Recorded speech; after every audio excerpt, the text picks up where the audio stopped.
La semaine dernière a été marquée par des négociations sur un accord de paix entre la Russie et l'Ukraine, qui se déroule à Berlin et aux États-Unis. Cependant, la Russie et l'Ukraine ne mènent pas de pourparlers directs entre elles. Les États-Unis font pression sur l'Ukraine pour qu'elle fasse des concessions territoriales. Les États-Unis tentent de convaincre Poutine de revoir ses exigences à la baisse. Les États-Unis négocient avec l'Europe. L'Ukraine négocie avec l'Europe. Mais il n'y a aucun contact bilatéral entre l'Ukraine et la Russie. Parallèlement, selon les renseignements américains publiés par Reuters, même si la Russie acceptait un cessez-le-feu temporaire ou un accord de paix partiel, l'objectif stratégique du Kremlin resterait de forcer l'Ukraine à se soumettre avec le temps. Les rapports indiquent également que Poutine considère la guerre comme faisant partie d'une confrontation plus large avec l'Occident, visant à retrouver son influence sur certains anciens pays du bloc de l'Est en Europe de l'Est. En d'autres termes, d'un côté, les renseignements américains sont certains que la guerre actuelle est loin d'être terminée et que nous nous approchons en fait d'une nouvelle. De l'autre côté, le président Trump est certain qu'il est sur le point de conclure un accord. Aujourd'hui, nous allons discuter de la façon dont ces deux récits parallèles peuvent coexister. Conformément à une orthodoxie commerciale, Trump tente de faire une offre que Poutine ne peut pas ou ne voudra pas refuser. De son point de vue, ce serait une stratégie de négociation efficace. De telles offres ne sont généralement pas rejetées. C'est précisément ce qui rend Trump confiant dans son succès. Mais Trump semble mal comprendre les véritables aspirations de Poutine. Il pense que Poutine veut les 4 régions qu'il a incorporées dans la constitution russe. Si c'était le cas, Sloviansk et Kramatorsk seraient un énorme trophée. Cependant, nous comprenons, et cela est confirmé par les rapports des renseignements américains, que Poutine ne se soucie pas des 4 oblasts. Il veut toute l'Ukraine, et après cela, l'ensemble de l'ancien bloc de l'Est. Il veut les États baltes, la Pologne, la République tchèque, la Slovaquie et une partie de l'Allemagne ou des territoires anciennement sous contrôle soviétique. Ces terres éclipsent le Donbass. C'est le problème central. Trump ne peut pas, ou même ne veut pas, comprendre la véritable liste de souhaits de Poutine. Trump considère Poutine comme quelqu'un qui a fait une erreur coûteuse et qui est intéressé à sauver la face tout en la corrigeant. Il le considère comme quelqu'un qui cherche une issue qui ne ressemblerait pas à une défaite. Mais Poutine est celui qui a déclenché une guerre majeure en Europe. Il n'a rien à échanger. Il n'a rien à négocier avec Trump. Il veut seulement que Trump reste en dehors de la guerre. Il ne veut pas qu'il aide ni l'Ukraine ni l'Europe. Si Poutine voulait simplement s'emparer de Sloviansk, Kramatorsk, Kherson et Zaporijia, et qu'on lui offrait Sloviansk et Kramatorsk gratuitement, il aurait très probablement accepté, comme presque tout le monde l'aurait fait. Mais Poutine aimerait que Trump reconnaisse au moins le roc de l'Est comme une colonie de l'empire de Poutine et qu'il ne se mette pas en travers de son chemin. Trump, quant à lui, veut l'arrêter en offrant un morceau du territoire d'un autre pays. Ses objectifs ne sont pas seulement incomparables. Ils représentent des dimensions différentes. Sloviansk et Kramatorsk, 2 petites villes qui souffrent depuis 2014, n'ont aucune valeur réelle pour Poutine.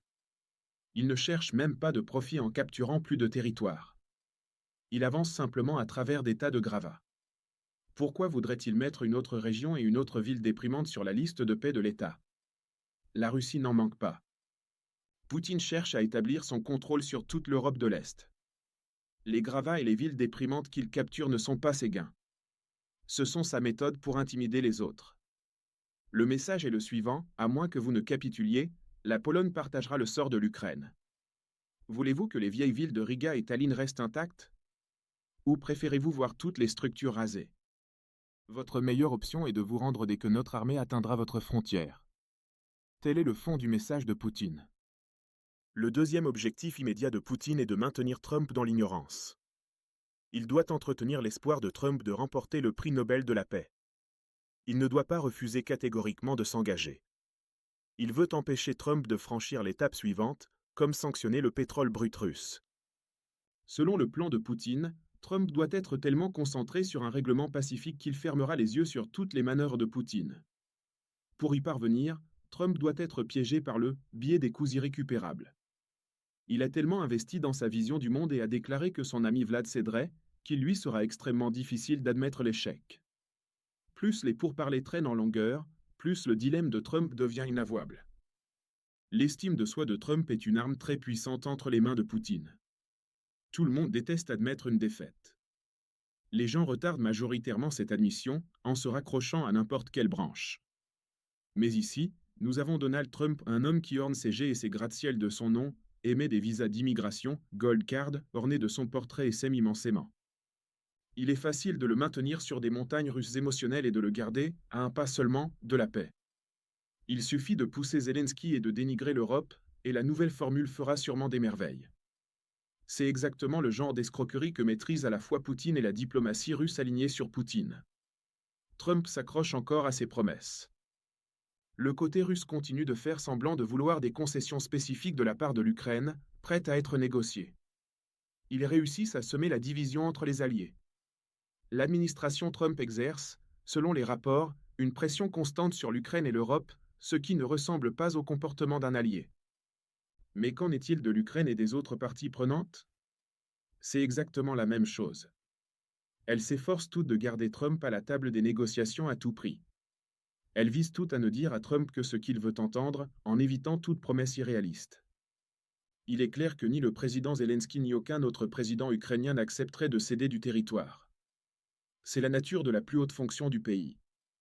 Aucun chef d'État doté d'une véritable armée capable de combattre, qui a défendu le pays avec succès pendant des années, ne remettrait des villes comptant au total 500 000 habitants à un voisin envahisseur. Cela n'arrive pas. Cela va à l'encontre des principes de base de l'existence d'un État. Le travail de l'armée de chaque pays est de protéger ses habitants contre une invasion. Ordonner une retraite équivaudrait à une haute trahison. Aucun leader ne risquerait jamais de le faire. Mais ils ne veulent pas dire « non » à Trump. Ils ne peuvent pas lui dire « écoutez, c'est irréalisable ». En fait, c'est de l'auto-illusion. De plus, votre accord n'arrêtera pas la guerre. Poutine ne s'arrêtera pas même si nous acceptons des concessions territoriales. Alors, arrêtez ces absurdités. Tout le monde sait que c'est le cas. Il est évident que le président ukrainien ne signera pas un tel accord et que Poutine, à son tour, n'est pas disposé à parvenir à un accord. Mais offenser Trump n'est pas une option. Personne ne veut être celui qui fait échouer son accord de paix tant désiré et le prive de son prix de la paix. D'où leur conduite. Tous les participants sont douloureusement conscients qu'aucun document ne sera signé. Pourtant, tous font bruyamment semblant que l'accord de paix sera conclu demain. Et c'est gênant à regarder. Des adultes investis d'un grand pouvoir et responsables de millions de vies jouent une farce, en étant parfaitement conscients que c'est une impasse de toute façon. Mais c'est la réalité à laquelle nous sommes confrontés actuellement. Toutes les 5 à 7 semaines environ, l'attention de Trump se détourne du Venezuela et du Moyen-Orient, déclenchant un nouveau cycle de discussion. Et tout le monde doit faire comme s'il avait complètement oublié qu'un scénario à peu près identique s'était déroulé il y a 1 mois ou 6 mois. De plus, nous voyons tous que le processus de négociation est imperméable à toute nouvelle information. Tout le monde parle des conclusions des renseignements américains indiquant la réticence de Poutine à s'arrêter et la possibilité réelle d'une guerre plus large en Europe. Cela n'empêche pas l'administration américaine de continuer à façonner une formule de paix que Poutine est censé accepter. L'administration américaine part toujours du principe qu'il veut la paix. Il s'agit seulement du format et des conditions. Pourquoi en est-il ainsi? Apparemment, l'administration américaine actuelle n'est pas une entité homogène. Contrairement à Biden avant cette guerre, ce n'est pas le président qui partage les conclusions des renseignements. Au lieu de cela, nous l'apprenons par des fuites dans les médias. C'est peut-être la preuve que les renseignements américains n'ont pas de canaux alternatifs pour communiquer avec Trump. Leur seule option est la voie publique. La communauté du renseignement adhère à une version de la réalité, tandis que Trump et ses négociateurs adhèrent à une autre. Personne ne veut être le messager qui doit annoncer la mauvaise nouvelle à Trump. « Monsieur le Président, je crains que votre stratégie ne soit à courte vue. Les données objectives montrent que vous êtes un naïf crédule. Ce serait probablement la fin de carrière pour tout fonctionnaire. » Obnubilé par l'accord de paix, Trump a développé une vision en tunnel. Il est complètement inconscient et immunisé contre tout ce qui pourrait faire obstacle à son objectif. Nous attendons de ceux qui dirigent de grands et importants pays qu'ils soient rationnels, prévisibles et enclins à une planification sensée. Nous aimerions croire que derrière les actions de Poutine et Trump se cache un plan astucieux qui, bien qu'impénétrable, fonctionnera à coup sûr. Le plan doit être élaboré par des professionnels et ancré dans des possibilités réelles. Il doit avoir une fin de partie où le président et le pays qu'il dirige sortiront victorieux et amélioreront leur position. Mais de nos jours, nous avons 2 présidents qui agissent de manière totalement différente. Au lieu d'un plan réalisable, ils préfèrent tous deux s'en tenir à ceux qui leur plaisent. S'il ne peut pas être exécuté dans le monde réel, tant pis pour le monde réel. De même, les déclarations publiques de Poutine n'ont pas d'impact majeur sur l'administration américaine. Lors de sa récente conférence de presse, Poutine a détaillé son plan de guerre pour 2026 et a à plusieurs reprises félicité l'administration américaine actuelle de ne pas poursuivre, contrairement à ses prédécesseurs, une politique visant l'effondrement de la Russie. Il est tout à fait possible que le résumé de cette conférence de presse, arrivé sur le bureau de Trump, ne mentionne même pas le plan de Poutine de continuer à se battre en 2026 et d'attaquer Sloviansk et Kramatorsk.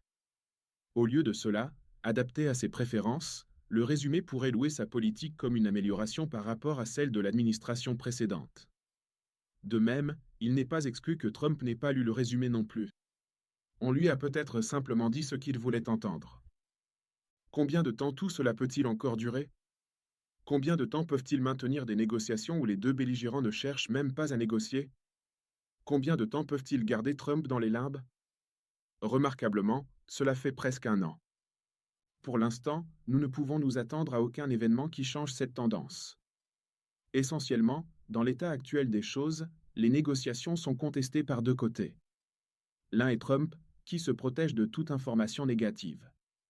L'autre est Poutine, qui est prêt à le couvrir de louanges tout en esquivant tout engagement. Cette situation semble chaotique, mais le chaos est assez durable. Nous resterons bloqués dans cette tendance au moins jusqu'à ce que Trump introduise une autre série de sanctions paralysantes, catapultant ainsi les négociations vers une nouvelle étape. Mais, pour être honnête, en alternant entre l'agenda de paix à tout prix de Trump et l'évaluation précise des véritables ambitions de Poutine par les renseignements américains, nous ne pouvons penser à aucune offre de Trump que Poutine accepterait volontiers.